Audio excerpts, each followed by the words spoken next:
Hey guys, let's see what happens if we keep a red bell pepper in a glass of water and watch its germination.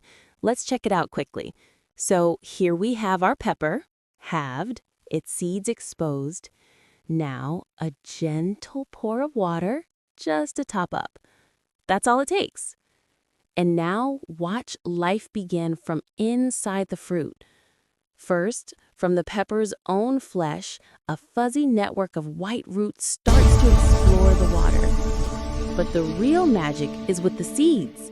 See that? Tiny white roots called radicals spear down from individual seeds. And at the same time, bright green roots push up, arching to lift off the seeds. These are the newborn stems. They straighten, and from their tips, first leaves unfurl, the cotyledons. Then the true pepper leaves follow, broad and pointed, reaching out.